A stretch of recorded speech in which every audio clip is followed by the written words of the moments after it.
Don't choose the biggest or cheapest 3PL. Choose the one that's built to solve your problems. Calling your current logistics providers and ask them one simple question. What do you know about my business that I need to know? So choosing a 3PL might be one of the highest stakes decisions that a founder makes, while at the same time, they're often least prepared to actually be making that decision.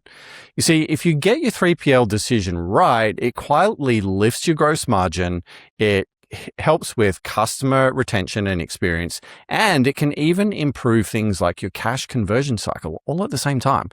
But if you get this wrong, it can drag all three of these metrics or issues in the complete wrong direction. So today's guest has spent 30 years inside of that decision and inside the 3PL space. He left a career at Arthur Andersen to join his family's logistics business, built a 3PL business across 4 million square feet and 9 different states. Folks, welcome to Profits on Purpose, which is the podcast for e-commerce and CPG founders who are navigating the intersection of purpose-led entrepreneurship with the financial realities of needing to generate a profit. I'm your host, Nate Littlewood from Future Ready CFO, where I help e-commerce and CPG founders leverage financial insights to scale their business with more profit and less stress. Anyway, today's guest is Steve Harmon, who's the CEO of Spartan Logistics. Steve, welcome to the show. It's great to have you here. Thank you. Great to be here. Steve, get us started with a little bit of a background and introduction to you. Who are you? Where have you come from? And what are you up to at the moment? Terrific. Thank you. So I was born and raised in Columbus, Ohio, and at 17 years old, I could not wait to get the heck out of Ohio. So I packed my bags and went to college in Washington, D.C., because I just wanted something different. And I stayed there afterwards to work with banking and real estate developers through a CPA firm. A lot of savings and loan work, a lot of helping developers find financing. Really great work that really made me much better at everything that's asked of me today. But when almost 20 turned to almost 30, I was newly married. My wife and I decided we couldn't figure out how to build the life we wanted and stay in a very expensive market like on the East Coast, like Washington. So we looked around for where we were going to next. And because we disregarded weather as part of the decision, we moved back to Columbus, Ohio, where I joined my dad, and we started working together to build a family logistics and real estate industry. Amazing. So you've had multiple decades experience in the 3PL and logistics industry now. So I'm really, really looking forward to getting a perspective on this space from, should we call it like the other side of the fence here? You know, I spend a lot of time talking to founders. And maybe we could get the ball rolling here. If we put ourselves in for a moment in the shoes of a founder. So let's say that we're doing a few $1 million a year in revenue. And at this stage, we're currently only working with a single warehouse location. What are some of the signs that I might notice that I have potentially outgrown my current 3PL footprint? That's a great question. And it's always a good place to start is what problem am I trying to solve? Has my shipping costs drifted up as a percent of sales such that that's the problem I'm trying to attract? Has the 3PL not been getting me data in a timely manner so I can get my customers billed and get the money collected? At the end of the day, we all need cash, especially in a startup business. Cash. Maybe a third option is I'm seeing growth in customers in an area they can't serve. Maybe the issue is, honestly, service failures, incorrect shipping leading to customer dissatisfaction. Those are all real things that happen in the real world every day. Yeah. So assuming that we have run into one or more of those problems or situations, and we're starting to feel like, okay, we need to change this 3PL arrangement, what are the first steps? Like, where do we actually begin with figuring this out? Boy, I wish people would do what I'm about to say. And the answer is, before you can even think about how to evaluate a logistics partner, you have to evaluate yourself. What does Okay, go winning on. look like with a logistics partner? Where are we Mm, going in the next 3 to 5 years? What are our volumes going to be? What are our mm, service expectations? What are we not getting today?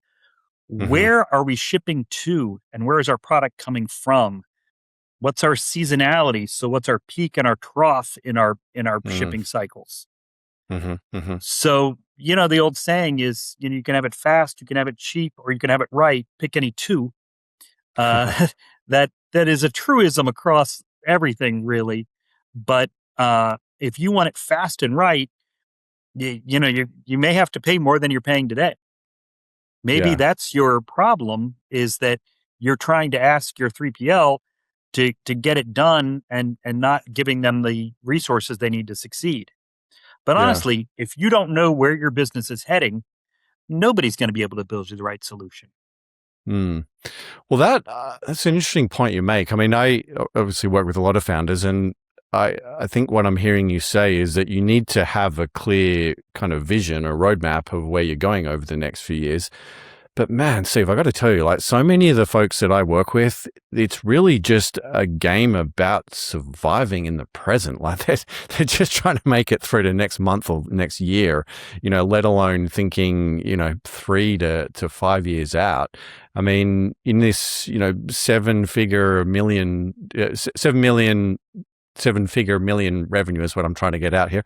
In that size range of business, these founders are usually still figuring out their, sales channel and go-to-market strategy. They're still figuring out what the product portfolio is going to look like and how that might evolve.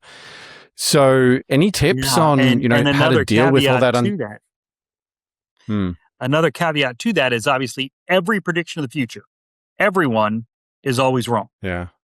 Yeah. right? Sure. Every budget, every plan, no plan survives contact with the enemy is the old quote, Yeah. right? And it's Yeah. true. So what do you have to build in then? You have to build in flexibility. Do Hmm. I need, might I need this much or might I get to that much? If I got to this Hmm. much, where would that growth come from? Interesting. Yeah. So, the range of possibilities is an important thing to consider as well, because if Hmm. flexibility needs to be built into the plan, Hmm. cool. Let's discuss that up front. Yeah.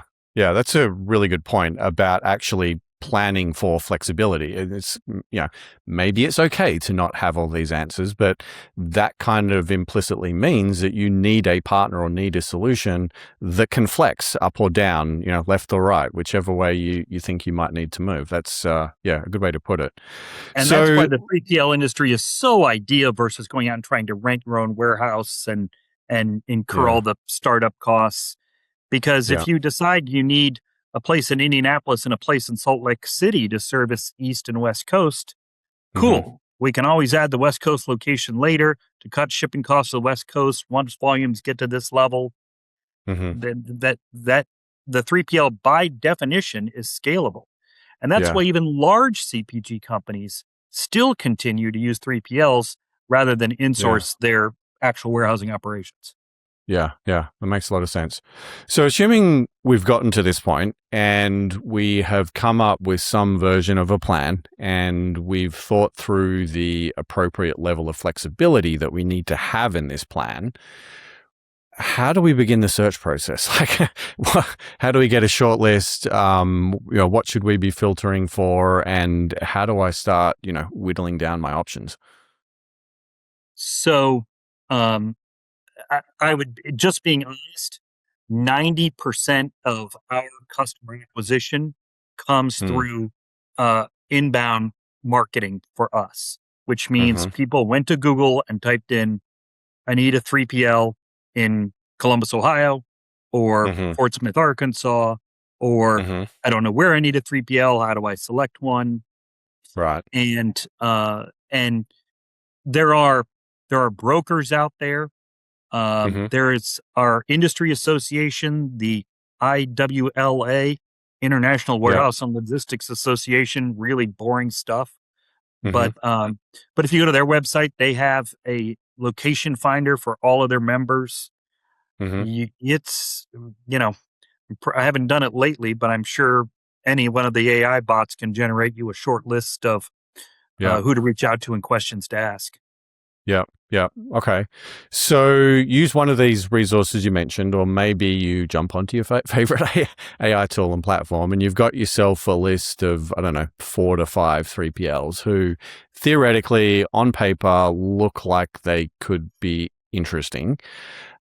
I guess the next step is to what? Email them, organize a call, send them an RFQ. Like what should we be doing from there? The first step is to have an answer for the questions they're going to ask. Mm-hmm. I can't tell you how many calls I get where Mm-hmm. we say, "Great, love to help you. Where's your product come from? Where's it go to? How's it come Mm-hmm. in? How do you need it shipped? Mm-hmm. What are your Mm-hmm. data requirements? What are your reporting requirements? How does it Yeah. stack?" And so, like, I can't price anything until I know what services you need. Yeah. These are not widgets I'm pulling out of a box and shipping. This is a Mm, customized service. So I have to know mm, how you want it customized. And if you can yeah. write all that down on 1 or 2 pages, again, these bots are going to help you now. It used to Mm, be harder than it is to come up with at least the to know what data to gather. You can yeah. have that data before you make that call. Man, does that help for a better first conversation with a 3PL. Right. Right. And I would assume it probably has a pretty big impact on, I guess, the impression that the brand gives you as a service provider or 3PL provider. Talk to me a little bit about that. I mean, do you get people rocking up and looking for help and you go, oh my God, this is a complete shit show. There's no way I want to work with you. You're so disorganized. Like, get out of here. What sort of filtering do you or can you do at that early stage? I mean, a lot of it comes down to like faith in the person. Uh-huh. Working with a small CPG, I better believe in the concept and the product because if it Yeah. doesn't sell through, I'm probably not getting paid, and I do all the Yeah. work up front. So, and I have an Yeah. opportunity cost of not selling that space and time to someone else Yeah. that I Yeah. can't sell if I sell it to you. Mm-hmm. Mm-hmm. So, the we have to believe in our customer's success to want to work with the Mm, customer. mm-hmm. Um, Mm-hmm. and that's super important. It actually is. So, but dragging, we don't expect customers, especially smaller customers, to know everything they don't know. The Yeah. sales process in logistics is really a consulting process of saying, "Hey, is it a better fit in Columbus or Indianapolis or Chicago? Is it a Yeah. better fit, coming in LTL or truckload? Should it go out Mm-hmm. parcel or are you trying to ship into Walmart DCs? Mm, What mm. problem are we trying to solve together?" Yeah. Is why our sales process feels a lot more like a consultancy than a how much is it going to take to get you to buy this warehouse today? Uh, I see. I see. So you made some really good points there about knowing what it is that you actually need in terms of the handling of the product, the type of product, where it's coming from, where it's going to, et cetera, et cetera. Um, is that the sort of information that founders should be thinking about putting in an RFQ or some other format? Like, what does best in class documentation look like at this stage? you know, at this stage for a smaller company, all we're looking for is some range of possibilities in a Word document that Hmm. that we both are talking about the same thing. Okay. Um, we don't have to live in fancy. We're warehouse guys. We don't. Yeah. If you gave me something like that, it would tell me you had a consultant write it, and Right. that this process is going to go badly because the consultant's going to get in the way. Okay. Okay. So we don't really expect over sophistication. We expect to Yeah. work together to determine solutions. Yeah, yeah. Okay, so we don't need to go overboard in terms of the documentation and RFQs and fancy bits of paper, but it's just a matter of having somewhere to write down some of the fundamentals so everyone can agree and understand on what we're actually quoting here. Yep. So let's assume we've done that. We've collected a handful of quotes from this, list of 4 or 5 that we'd come up with.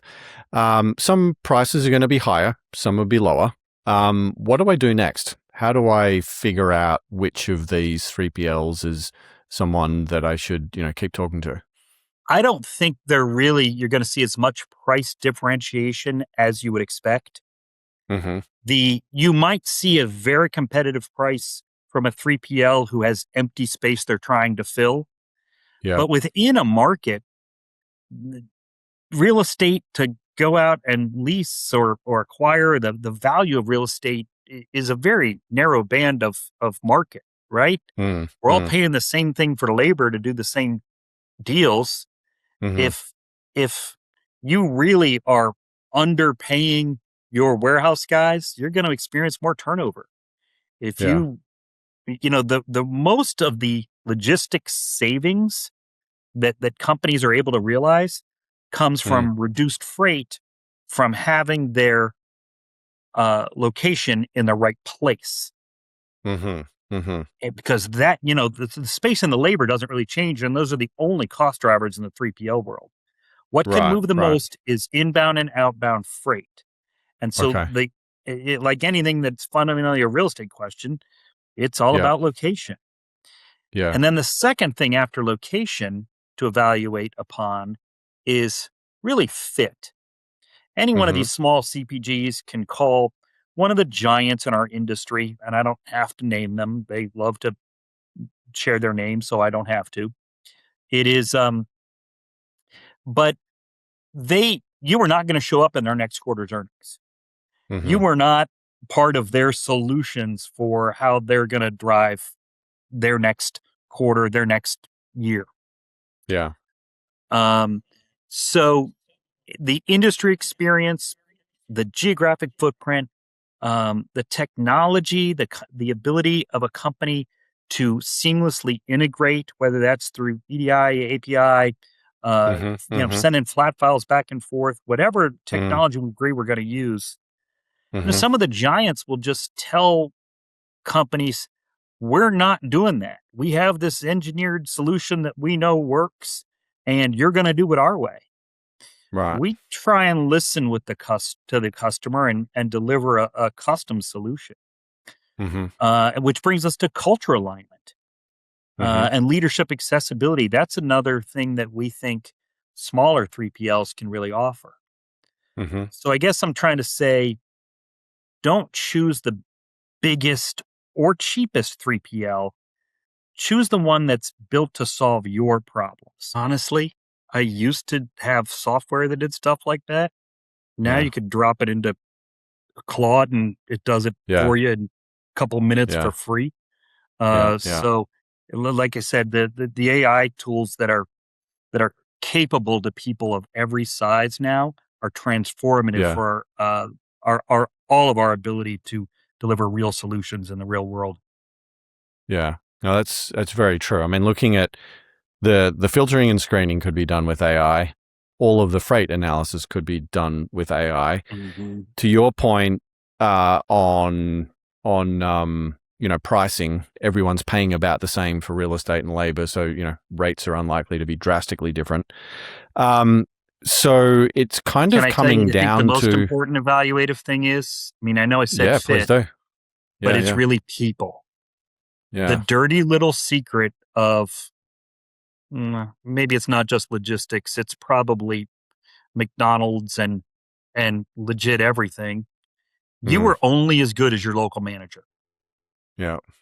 If if you have a terrible like I could be the biggest logistics company in the world and have all these engineers and all these systems and processes and technology, but if a Mm, local manager managing the mm-hmm, warehouse where my stuff is stored and everything ships to mm-hmm, my clients from, mm-hmm, if that person does not have the culture, the support, the people around them, the business processes, the temperament, mm, the tenacity, the communication skills to to to solve my problems, mm-hmm, there mm-hmm, isn't it doesn't matter who's standing behind them because mm, you were only as good as your local manager.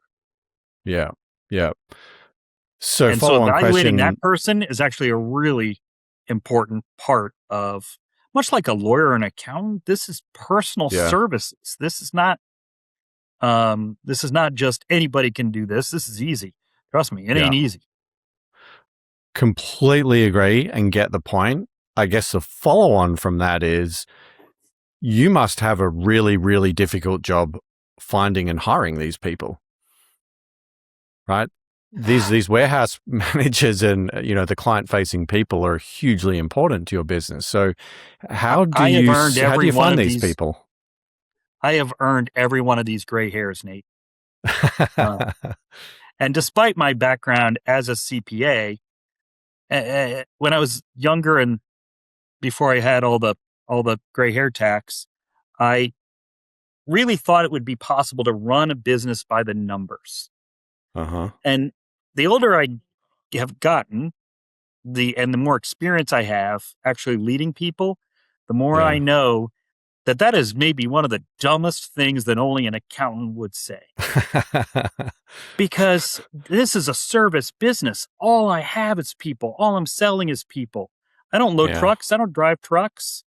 Mm-hmm. Mm-hmm. I'm running a people business, and I'm running a people business that is Yeah. delivering world class service to clients, and Mm-hmm. and and passionate team members and full buildings lead to happy customers, lead to Mm-hmm. profits for me, Mm-hmm. and that Mm-hmm. is to everyone's benefit. That's why the local Yep. manager is so important. Yes, we have a great HR team. I have great HR leadership. We have great recruiting operations. We have been blessed over the years with so many people contributing to our team. Yeah. But at the end of the day, we monitor turnover at every location because even before we evaluate anything else, a manager with high turnover is probably not that good of a leader. People don't Yeah. quit a job, they quit a leader. Yeah. Yeah. I love where And you're by the going with all way, this. high Mm. employee turnover at the staff level is Mm. terrible for the client too. Oh yeah, yeah. It's a nightmare when every time you trying to talk to your partner and know what's going on with your inventory, you've got a different email address and new relationship manager. Yeah, I've been there. It's a mess. So how many of your clients or potential clients actually come out and do a site visit? And how important would you say that is to the due diligence and vetting process? I I can think of a few contracts we've signed without the customer ever seeing the space, but that Mm-hmm. is the exception more than the rule. Mm-hmm. Frequently that happens when it's either relatively small or it's a foreign-based company. They're in Malaysia Mm-hmm. or Singapore or Sweden or something, and they just okay, they'll do Yeah. their due diligence remotely and give it a go. Mm. Um, but the but almost everybody wants to see the space. But it's Mm. not Mm. unusual for them to come into town, take them out to dinner, agree on everything. A couple weeks later, you sign the contract, and since I know that everything's going to go great for them, it's not unusual for years to go by before they ever come back. Mm. Mm. It's funny that you can start a company, a manufacturing company. You can outsource the manufacturing, have it shipped directly to your outsourced 3PL, have all the back end technology sitting on an outsourced data platform, have it Mm. shipped to the customer direct from the warehouse, and never see the customer, the product, the freight, or you can literally have a virtual company these days. Well, tell me a little bit about additional information or data that I should potentially request from a 3PL. So, quite likely that I will go and do a site visit. I might want to have a look around, shake a few hands, meet the people, go out to dinner, as you say. Is there any sort of data, information, reports that I should be requesting from these potential 3PL partners? And are there any should I be skeptical if they're unwilling or unable to provide certain pieces of data? There are obviously many reports you could ask for and those should, be automated, quite honestly, in today's world. Mm. So that's inventory balances. Some people want that monthly, weekly, daily. Mm-hmm. That's what shipped today, what came in today, activity Mm-hmm. reports. Those are all super normal. Weirder stuff is like inventory aging reports. Mm-hmm. Send me a report for anything that's been sitting there for 60 days because that's a Mm-hmm. problem. I got to get on that inventory before it gets obsolete. If there's an expiration date on any of this, getting an Mm-hmm. inventory aging report can be super helpful. Mm-hmm. Um, and um, OTIF reporting, agreeing upfront on whatever um, the performance metrics are going to be. Mm-hmm. OTIF is a big one for a lot of our customers. And so OTIF means the percentage of shipments that shipped on time and in full, Mm-hmm. within Yeah. the required time. So Yeah. if I got an order, did that go out on the next day's shipments? Mm-hmm. As the custom, all 3 boxes went out as ordered. Mm-hmm. Mm-hmm. And in fact, many times the fact, and this is the nature of logistics, I only have 2 of those boxes. Mm. There's no inventory of the third one. So, okay, do you want me to ship the 2 boxes and back order the other? Do you want me to wait until the order's complete? What is the plan for an order that is incomplete? Mm. So the decisions that get made on that level mean that those types of metrics have to be monitored very closely and agreed on up front so that there can be a Mm. plan. Yeah. Yeah. Okay. Makes a lot of sense. So over the years, Steve, you've presumably seen a lot of businesses, small and large, and I gather many different founders, come through your doors and, doing business with them. Are there any common mistakes that you see business owners and brand founders making when it comes to managing their 3PL relationships? The 3PL community is pretty small. What we Mm-hmm. see so often is somebody is coming to us from another 3PL. Mm-hmm. Mm-hmm. And there are many times where I know that guy, he's a great operator. Mm-hmm. If a customer isn't careful, they can get a reputation where only Mm. the worst operators will work with them. Yeah. And that's usually, again, I was citing the importance of having a good manager. Mm-hmm. The person actually managing the process from the client side, I'll say this as politely as possible. That guy's an asshole. And I want to protect my team. I fired that client because their guy was such an asshole. Because my team's Mm-hmm. more important to me than that guy. And Yeah. from, Yeah. I don't need 5,000 square feet of business as much as I need a really committed person who knows they're valued in our organization. Yeah. Yeah. And so, the when people are changing from another 3PL, it's not unusual for us to have a reputation in the industry and also for the clients to have a reputation in the industry. Mm. I fired Mm-hmm. a customer that had been a customer for 20 years, giant billion-dollar CPG company, retailer. Mm-hmm. And they could not grasp that due to just normal changes in customer taste preferences, their sales volume was declining about 2% a year. They were Mm-hmm. making it up by increasing the price, so their sales dollars was okay. But every Yeah. truck was going out 2/3 full, but they still paid for the whole truck. And the warehouse still took up the same footprint. And in fact, every box still had to go out to that same store, if you will, but there were just less things in it. Yeah. So every year we were dividing the same amount of fixed costs that were increasing at a 5% number Mm-hmm. by a declining margin, by a declining Mm. denominator of shipping volume.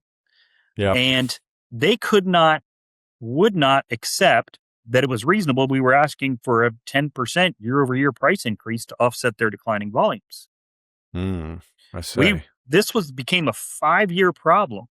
And at the end of it, they refused to let us make money. Wow. So we had to fire them too. Mm. And uh, I think that's my cautionary tale here is, look, you're not responsible for your vendors making money. But if you Yeah. have a vendor that is losing money year over year over year because the contract terms, the structure, the volumes, whatever it is, aren't what we Mm. expected up front, or take a Mm-hmm. lot more labor than we imagined because of something, Yeah. you are way better off working with somebody who knows the product and has systems in place, probably, than trying to switch to the next guy who's going to lose money and have a bad relationship. So, Steve, you work with both big and small brands, from what I understand. When you are looking at bidding on a piece of business, working with a smaller company, startup sort of brand, you're obviously taking a bit of a risk on them, right? Like, I'm guessing that initially the volumes aren't going to be great, and you're probably not making a huge amount of money relative to all the time and headaches and everything that's involved in getting them set up and up and running. How do you think about, whether or not this is a founder that you really want to go after? And, what will you do to try and win a piece of business if you think, hey, this looks like an amazing product, amazing brand. I love this founder. I really want to work with them. How would you respond to an opportunity like that? Yeah, like you said, a couple things are going to go into it. Belief in the product and the founder, Hmm. number one. Number two, what is my need to fill a space? As I Mm-hmm. said, I make money. I tell everybody our mission is full buildings, happy customers, and passionate team members over and over and over again. Mm-hmm. So where I have empty space, I may take a risk on somebody. Risk might be the wrong word. I might get involved with somebody to fill that space that I wouldn't if I if I if that space was full and I had to go lease space at the margins. Mm-hmm. Mm-hmm. So that's the first thing is what is the availability of space and how much am I looking to fill? So part of it's about Mm-hmm. them, part of it's about me, Yeah. and the third thing is, do I expect growth? Yeah. If I say, okay, look, I'll bring in 2 truckloads a month and ship it out LTL until it's gone, and then you'll ship me 2 more truckloads. Mm. That might not be worth doing, Mm-hmm. but if I really believe those volumes are going to go to 10x, and then we're going to add a picking operation because Mm. we're going to ship direct to the customer, Mm-hmm. and then we're going to open a second location. Yeah. If I really believe that was true, I really want to really be on board with that. Yeah. So you would bid a bit more aggressively on an opportunity like that, I guess. I don't know that I would bid more aggressively. We're pretty clear, and maybe everybody does it differently, but we're pretty Mm. clear in we're going to take our costs. We know Mm-hmm. it's so much space, so much labor, and so add an overhead factor to that, and I got my costs. Mm.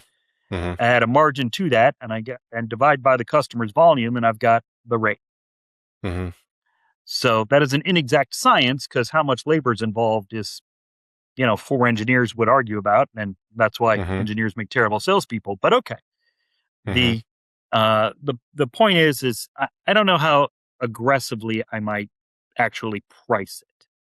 What I Okay. would be more aggressive about is maybe I'm going to agree to a lower minimum, like I to see. recover Okay. this. Maybe I'll commit to covering some of the startup and data integration costs. I see. That I Okay. might be more aggressive about. Right. So you're making it a bit easier for them to initially get in the door, but probably less likely to flex on the unit costs then. That's correct. Okay. Okay. Gotcha. Gotcha. And that's me. Well, Maybe other 3PLs are doing it differently. The other thing yeah. I wish every customer knew is that within our standard warehousing contract, there is language that says something relatively simple Mm-hmm. to the extent of I don't own your inventory. Therefore, I do not have an insurable interest in your inventory. Therefore, I do Mm-hmm. not insure your product sitting in my Mm-hmm. warehouse. Mm-hmm. Mm-hmm.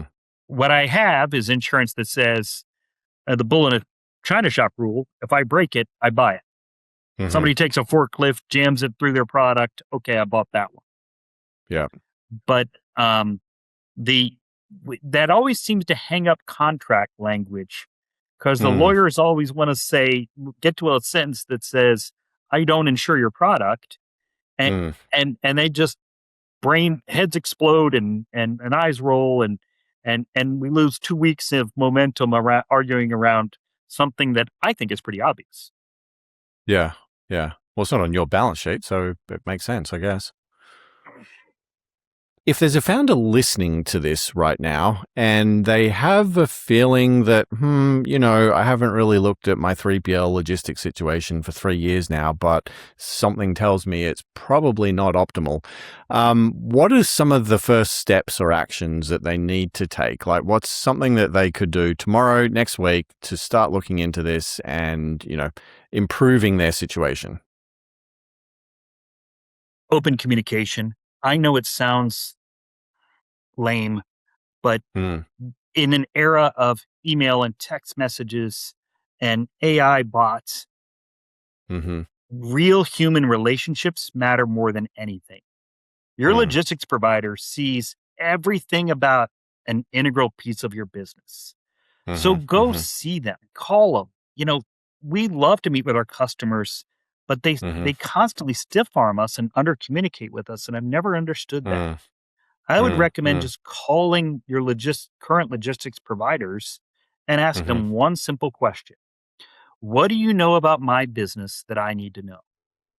Mm. Or I love that maybe question. if you were running my business, what would you change? Cool. It's two great questions there. What would you change? What would you do differently? That's really Yeah. sound advice. I like that. Great operators have so much more intel on your business than they really have the opportunity to share. Mm. Yeah. Yeah. Well, Steve, this has been a very enlightening conversation. Really enjoyed chatting with you and having you on the podcast. Where should people go if they would like to either learn more about you, the business, or maybe they even want to get in touch? All of our website has our team leadership's contact information, including mine. That can be Mm-hmm. found at spartanlogistics.com. And I'm a great follow on Twitter for more pithy observations on logistics and leadership at Spartan Press. Okay, amazing. Well, I'll include all of those links in the show notes below in case anyone wants to check them out. But thank you again, Steve. Appreciate the time. Lovely to chat with you, and we'll catch you again soon. Take care, Great folks. conversation. Thank you, Nate.